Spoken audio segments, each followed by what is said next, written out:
I'm going to jump right into it. I Sure. mean, this is the time of the season when the punches aren't glancing blows. They go right for the jugular here. So I want to ask you about your age. I want to ask you about what they say about your mental acuity, the messing up the number of people killed in gun violence, the Declaration of Independence quotes. Is it Iraq? Is it Iran?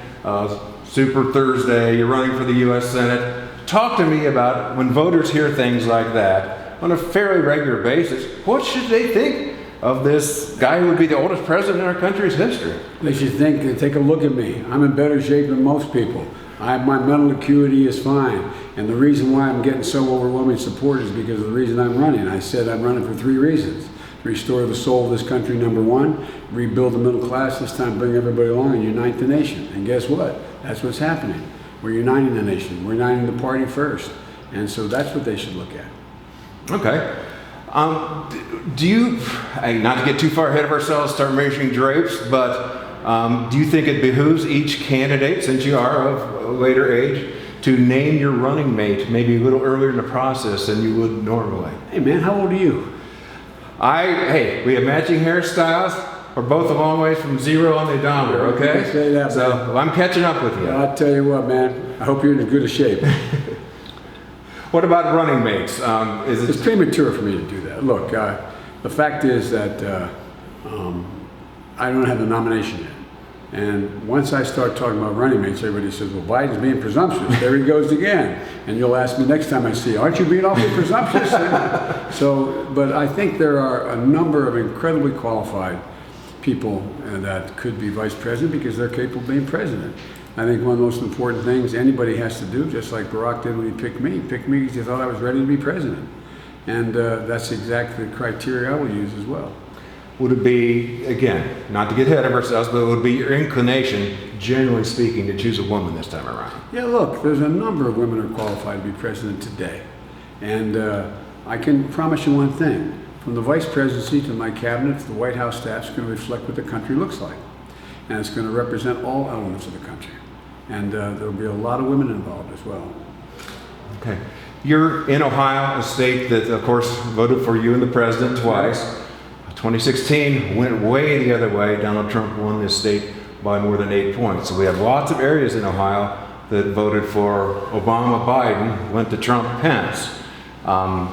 Various interpretations have gone to that. The Mahoning Valley seems to be that crossover turnout. A lot of blue-collar folks, a lot of Democrats, not necessarily liberal Democrats.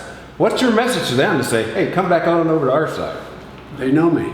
I come from the Seminole Valley, only I was up in the Lackawanna Valley in Scranton, Pennsylvania. And I know the valley and the Pittsburgh side. And these are the folks who always supported me. Look, the basic coalition of the Democratic Party has always been hard-working people who are high school educated, as well as the African-American population and suburban voters.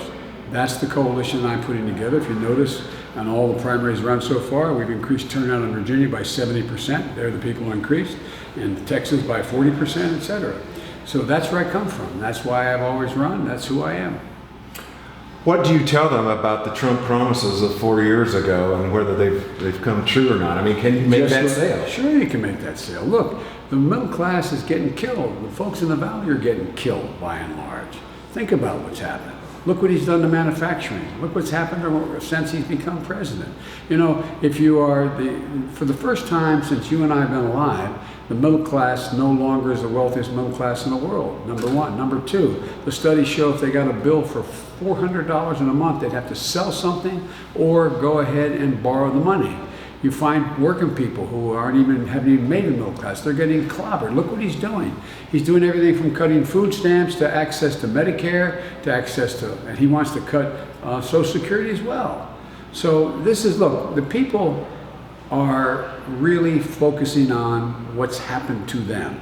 And the idea this economy is good for the people where I come from in Scranton and Claremont, Delaware, and the Valley, unless they're very wealthy, they're not doing very well.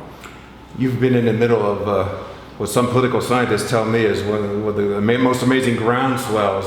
I guess we're still not even 2 weeks into it yet, from just before South Carolina till through Super Tuesday till now, and I assume you're fairly optimistic for the primaries today and next week. Well, how in the world did you turn this around? Well, I don't think so much I turned it around. I think it's because people know me. I think it's because, look, South Carolina and moving in the South was the first time we had a really representative population of what constitutes the Democratic Party.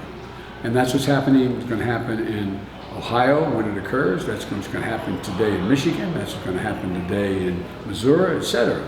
And my whole career, that's where I come from. That's the base. That's why I'm a Democrat. If you want a Democrat, a real Democrat, an Obama-Biden Democrat, then you got a choice now.